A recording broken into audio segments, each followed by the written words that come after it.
Buenos días, traders, ¿qué tal? Aquí van un día más con vosotros, un día más analizando el euro dólar.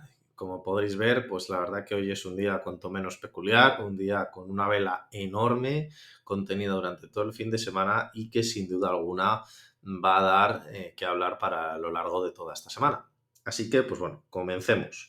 Lo primero de todo deciros, para aquellos que no hayáis visto nunca un vídeo mío, que consta de tres partes: un análisis fundamental, seguido un análisis técnico y una última parte de una conclusión tanto del análisis fundamental como el análisis técnico. Por comenzar con la parte del análisis fundamental, deciros que hay pues dos grandes bloques en esta ocasión, es decir, el porqué de la vela o porqué de estar en 1.09 hace tres sesiones y ahora estar en 1.074, que incluso habiendo llegado a superar la barrera del 1.07, creo que esta mañana, y quedándonos en 1.069, no, 1.07, casi clavados. Pues en este sentido, pues yo creo que hay mucho, ¿no?, de lo que hablar. En este sentido, recordaros que la semana pasada tuvimos varias comparecencias, tanto el jueves como el viernes, por parte de tanto Powell, presidente de la Reserva Federal Americana, como de Christine Lagarde, presidenta del Banco Central Europeo. Yo os dije que iban a ser unos días realmente complicados, con muchísima volatilidad, y como habéis podido comprobar, no es menos. De hecho, el tema es que se contrapusieron dos posiciones que además hacen que una moneda esté más débil y la otra esté más fuerte. Primero, en el escenario macro, deciros que el euro sigue estando débil mientras la guerra de Ucrania, pues esto ya lo he dicho yo en multitud de ocasiones, mientras siga la guerra de Ucrania, el euro va a dar menos fiabilidad que el dólar y en ese sentido el dólar va a funcionar como una divisa refugio y por ello pues el dólar pues va a estar más fuerte que el euro. Pero por otro lado, también tenemos que ya la Reserva Federal está hablando ya no de subidas de tipos del 0,25, sino de subidas de medio punto. Entonces, como esto es un dato muy importante, es decir, va a duplicar la velocidad de subida de tipos, podríamos entenderlo así, pues en este sentido el dólar se fortalece aún más, porque ya sabéis que la subida de tipos siempre, aunque no es siempre en el cortísimo plazo, en el día siguiente o en las horas siguientes, pero fortalece la divisa, en este caso hablamos del dólar. Por otra parte, Christine Lagarde ya dijo que iba a dejar de hacer compras de bonos, pues os diría yo, el tercer trimestre de este año.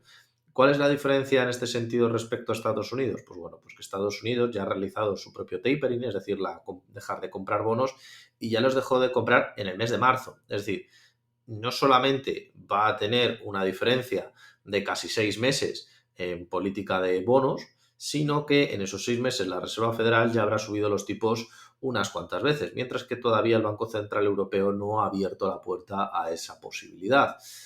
¿Qué marca esto? Pues un euro más débil, fomentado además por la guerra de Ucrania, y un dólar fuerte como moneda de refugio y a su vez una moneda más fuerte por una política fiscal, en este sentido una política monetaria más contractiva.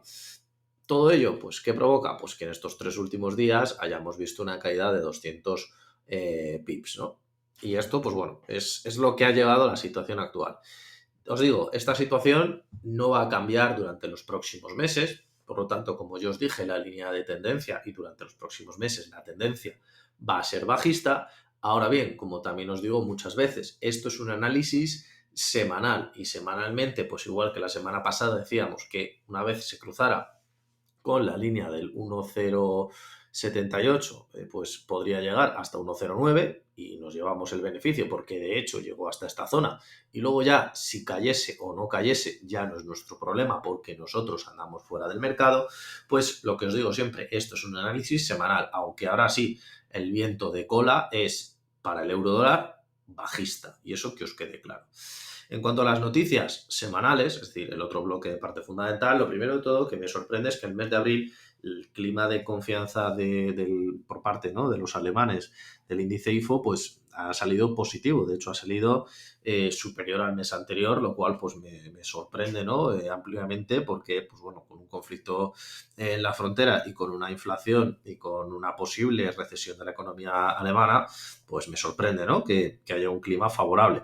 Por otro lado, pues mañana ya empezamos, ¿no?, con algunas noticias más pequeñas, es decir, mañana podríamos considerar que es un día realmente tranquilo porque tenemos solamente noticias de Estados Unidos, de temas de vivienda, de confianza del consumidor, que encima se prevé también que crezca, ¿no? Por lo tanto, buen rollo, ¿no? Noticias de buen rollo, no muy complicadas, que tampoco van a mover una barbaridad de pips, ¿no?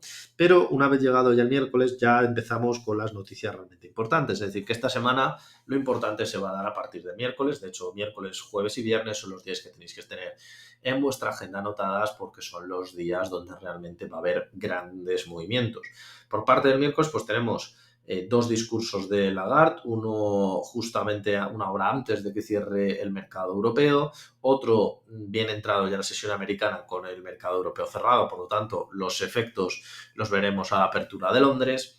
Y luego las viviendas, ¿no? Pues bueno, tenemos viviendas, inventarios de petróleo, pero vamos, lo importante son los dos discursos de Lagarde.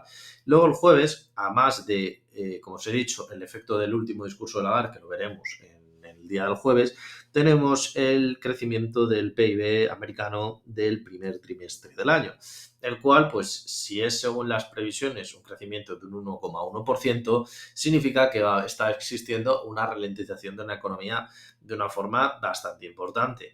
De hecho, también tenemos las peticiones de desempleo de Estados Unidos. Ya sabéis que por debajo de 200.000 es un dato extraordinario, es decir, están ahora mismo con casi una totalidad de empleo, ¿no? Porque tenemos 180.000, ¿no? En este caso como dato y por lo tanto pues incluso mejora, ¿no? Si cabe, ya que era difícil los datos del mes anterior, ¿no? Por lo tanto es una economía que está alcanzando sus máximos y ya sabéis que eso pues también a veces lleva a problemas, ¿no? De desajuste de oferta-demanda en el mercado laboral, etcétera, etcétera. Es decir, que el pleno empleo al 100% durante mucho tiempo no siempre es deseable porque tiene efectos secundarios. Por otro lado, el viernes ya tenemos las últimas noticias, que no son pocos, que tenemos lo mismo, el PIB del primer trimestre de Alemania, ¿no? En este caso, pues bastante reducido, ¿no? Del 0,2 y la verdad es que tampoco es una cifra escandalosamente alta.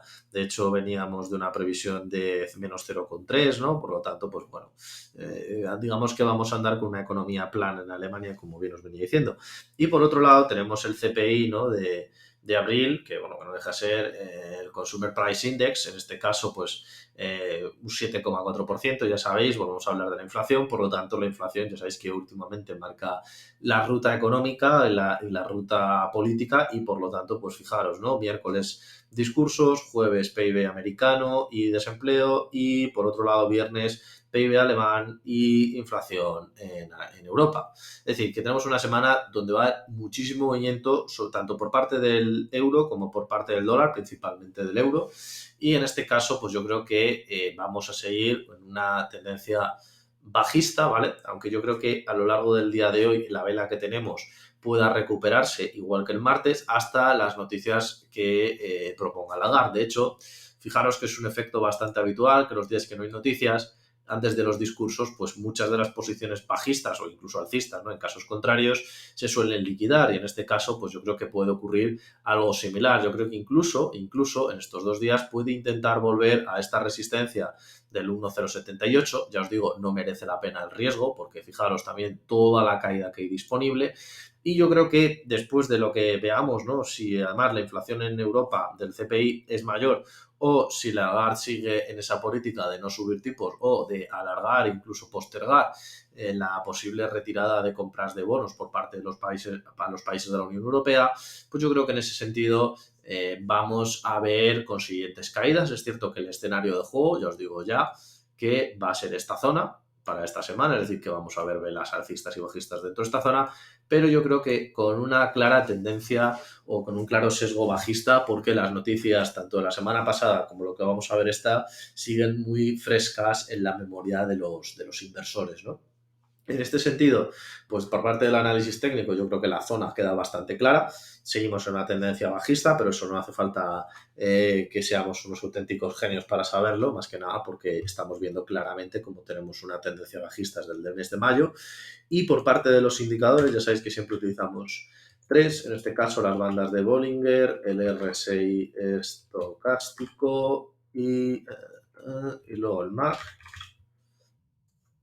Fijaros que en este caso pues tenemos un RSI, o sea, un MAC que pues está plano, aunque sea de una tendencia bajista, es decir, que no tiene una tendencia bajista supuestamente clara, ¿no? De caída o una fuerza muy grande, se acaba de cruzar tal cual en la mitad del RSI estocástico, lo cual nos dice la excesiva volatilidad en la cual nos encontramos y por otro lado dentro de las bandas de Bollinger es cierto que estamos en la cota bajista, pero todavía estamos pues aproximadamente a unos 70 pips de caída y además coincide con esta línea naranja la zona de resistencia, ¿no? Por lo tanto, yo creo que poner una orden pendiente en el 1.0665, 1.0675 puede ser una muy buena opción de, si sigue moviéndose en esta zona, pues no habremos entrado en esta semana en ninguna operación, pero de llegar hasta aquí muy probablemente se produzca algún rebote que sí que nos haga ganar mucho dinero. Por lo tanto, esta semana yo os diría que pusierais una orden por esta zona, que si no se da esta semana, se dará la semana que viene, y entonces a partir de ahí yo creo que podréis ganar muchísimo, muchísimo dinero con los rebotes que pueda hacer esta zona, que además recordaros que es una resistencia no de hace poco tiempo, es una resistencia que tiene más de 7 años, son los mínimos de los últimos 7 años, ¿no? Yo creo que es un punto clave y un punto primordial para que lo tengáis en cuenta. Así que con todo esto me despido, espero que ganéis mucho dinero, que es de lo que se trata, y nos vemos en próximos análisis. Un saludo y hasta la próxima.